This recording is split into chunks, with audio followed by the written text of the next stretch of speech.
January 15th, 1947, dawned like any other winter day in Los Angeles, California. A young mother, Betty Bersinger, was pushing her baby in a stroller through Limert Park. As she passed a vacant lot, something caught her eye in the tall grass. It looked like a mannequin, torn in half, discarded carelessly. She steered the stroller closer, leaning in for a better look. That's when she realized with a sickening jolt that this was no mannequin. This was a woman's body, pale and lifeless.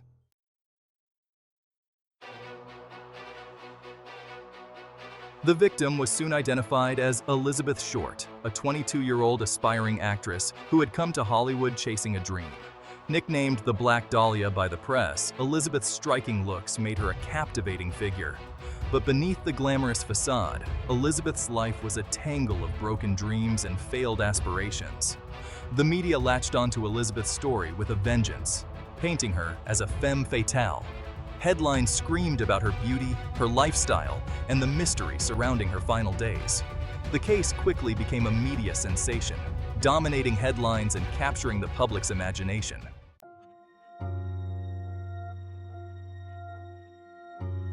Elizabeth Short's story began far from the glitz and glamour of Hollywood. Born in Boston, Massachusetts in 1924, she was a delicate child, plagued by bronchitis and asthma. To escape the harsh New England winters, she was often sent to Florida to stay with relatives. At the age of 15, Elizabeth's life took a dramatic turn when her mother received word that her husband had committed suicide. Elizabeth, already a dreamer, retreated further into a world of fantasy and make-believe. At 19, with her heart set on stardom, she moved to California to live with her father, who had resurfaced after years of absence.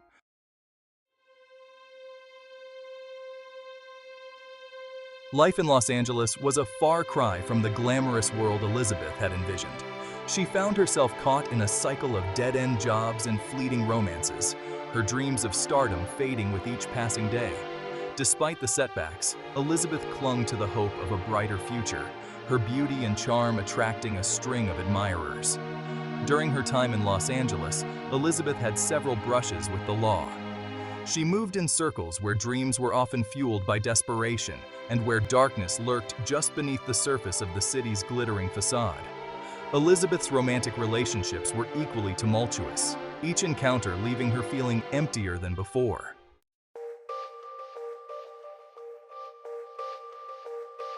By the time she was 22, Elizabeth's youthful optimism had faded. The harsh realities of life in Hollywood had taken their toll. She was last seen alive in early January 1947, her disappearance initially unnoticed in the sprawling metropolis of Los Angeles. The discovery of her mutilated body on January 15th shocked Los Angeles and brought Elizabeth's story to a tragic and untimely end. The brutality of the murder, the meticulous posing of her body, and the horrific mutilations inflicted upon her sent shockwaves through the city. The Black Dahlia became a symbol of Hollywood's dark underbelly, a stark reminder that beneath the glamour and glitter lay a world of hidden vices and unspeakable horrors.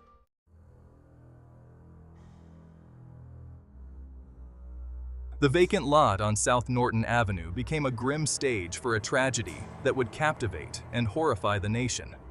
Elizabeth Short, the Black Dahlia, lay severed at the waist, her body carefully posed on the cold, hard ground. Her porcelain skin, now drained of life's vibrancy, was washed clean, a chilling testament to the methodical nature of her killer.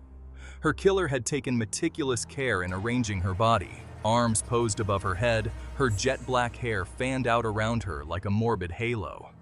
Her face bore the brunt of her killer's rage, a grotesque Glasgow smile carved from ear to ear.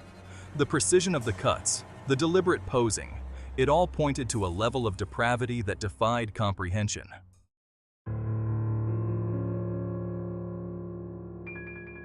The autopsy of Elizabeth Short's body painted a horrifying picture of her final moments. The coroner's report detailed the extensive mutilation inflicted upon her, each incision a chilling testament to the killer's chillingly calm demeanor. Her body bore evidence of ligature marks around her wrists and ankles, indicating she had been bound and tortured before her death. The cause of death was determined to be hemorrhaging and shock, a result of the multiple lacerations and the brutal assault she had endured. The meticulous nature of the crime scene, The lack of blood splatter, and the careful positioning of the body all pointed to a calculated and organized individual. Adding to the enigma, the killer had left a bizarre calling card at the crime scene, a small brown paper bag containing her personal belongings, carefully cleaned and devoid of any fingerprints.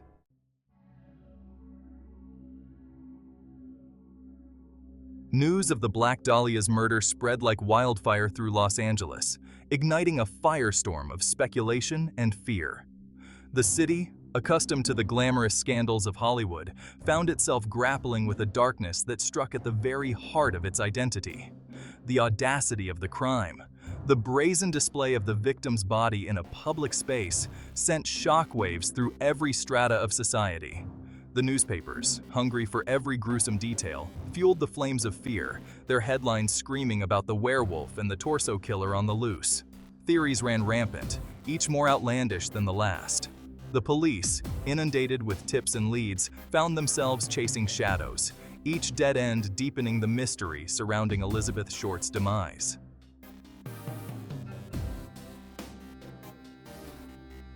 The Black Dahlia case became a morbid obsession for the people of Los Angeles. The gruesome details of the murder, coupled with the mystery surrounding Elizabeth Short's life and death, captivated the public's imagination. People were glued to their radios, eager for any updates on the investigation. The newspapers, fueled by the insatiable appetite for information, printed every detail, no matter how gruesome or speculative. The fear was palpable. Women, especially young aspiring actresses like Elizabeth, were terrified to walk the streets alone. The city that never slept found itself gripped by a collective paranoia, the carefree spirit of the post-war era replaced by an undercurrent of fear and suspicion.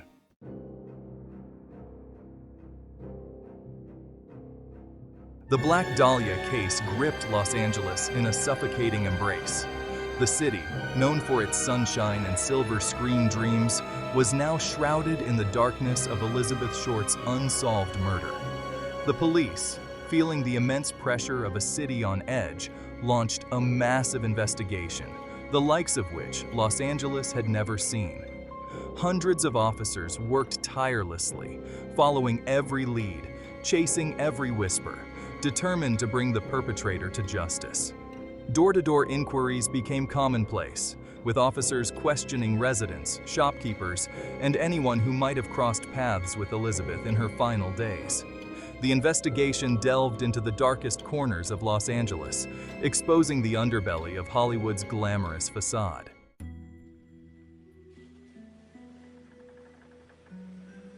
The Black Dahlia case became a magnet for attention seekers, with countless individuals coming forward, claiming to have information about the murder. Some were driven by a desire for their 15 minutes of fame, while others seemed genuinely convinced of their own fabricated narratives.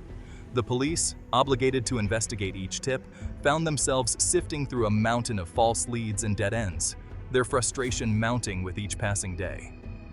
One of the most perplexing aspects of the case was the sheer volume of letters sent to the police and the newspapers, claiming responsibility for Elizabeth Short's murder. Some were obvious hoaxes, filled with ramblings and outlandish claims. Others, however, were chillingly detailed, containing information about the crime scene that had not been released to the public. These letters, penned by individuals claiming to be the Black Dahlia's killer, only deepened the mystery, taunting the police and adding to the city's growing sense of unease. Despite the tireless efforts of the police and the relentless scrutiny of the press, the Black Dahlia case remained unsolved.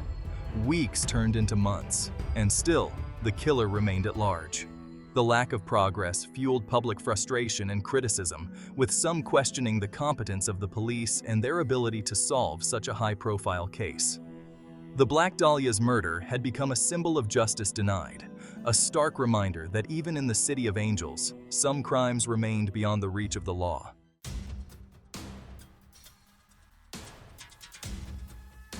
The police began to focus on a handful of suspects, each with their own connection to Elizabeth Short and potential motives for murder. One lead centered around Robert Manley, a salesman who had given Elizabeth a ride shortly before her disappearance. Manley became a person of interest due to inconsistencies in his story and his nervous demeanor during questioning. Another suspect, Mark Hansen, was a wealthy nightclub owner reportedly involved with Elizabeth.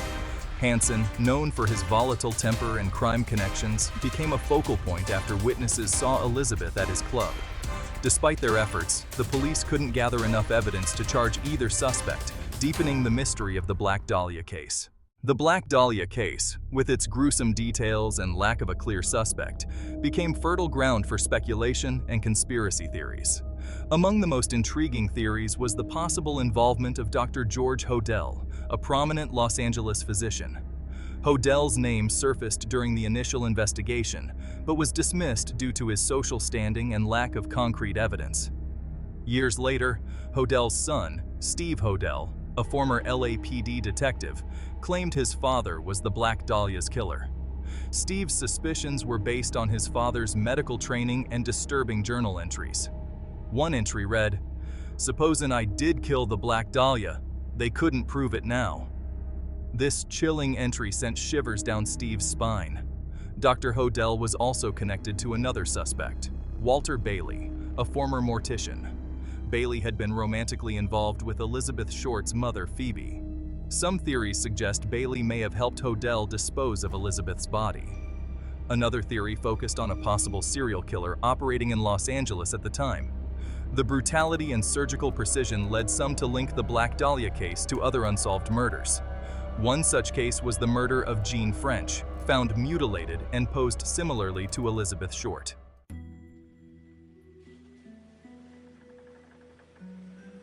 The possibility of organized crime involvement in the Black Dahlia case has long been a subject of speculation and intrigue. Los Angeles in the 1940s was a hotbed of mob activity, with various criminal organizations vying for control of the city's lucrative gambling, prostitution, and drug trades. Elizabeth Short, with her striking beauty and transient lifestyle, would have been a familiar face in some of the city's less savory establishments, putting her at risk of crossing paths with dangerous individuals. One theory suggests that Elizabeth may have become entangled in a dangerous love affair with a mobster, only to be silenced when she threatened to expose his illicit activities. Another theory posits that Elizabeth may have witnessed something she shouldn't have, perhaps a mob hit or a drug deal gone wrong, making her a liability that the mob felt compelled to eliminate. The mob, known for its ruthlessness and ability to silence witnesses, had the means and the motive to carry out such a brazen and brutal murder. Adding weight to the theory of organized crime involvement were the numerous dead ends and the lack of cooperation from potential witnesses during the initial investigation. Many people who knew Elizabeth Short, particularly those connected to the nightlife scene, were reluctant to talk to the police, fearing retribution from the mob. This code of silence, combined with the mob's influence over law enforcement and city officials, may have hindered the investigation, allowing the perpetrators to escape justice.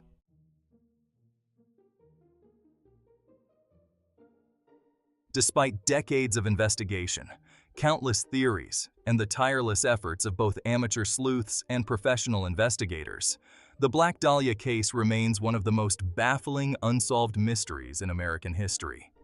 The passage of time has done little to diminish the public's fascination with the case, as new generations continue to be captivated by the gruesome details, the enduring mystery, and the haunting beauty of Elizabeth Short.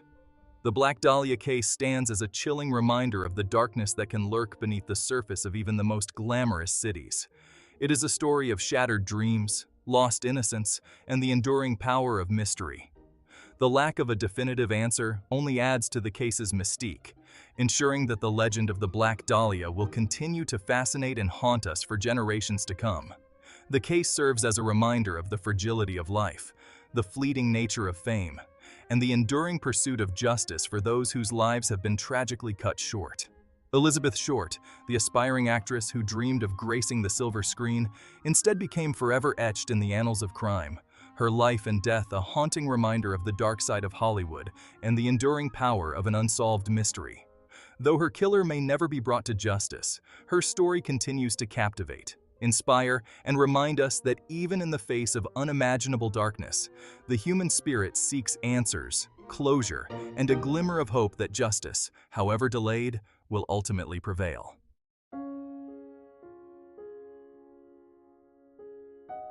The Black Dahlia's murder, a brutal spectacle of violence that shook Los Angeles, remains unsolved to this day. The investigation, though extensive, yielded no convictions. Elizabeth Short, the young woman who arrived in Hollywood chasing a dream, became forever entwined with the city's macabre history.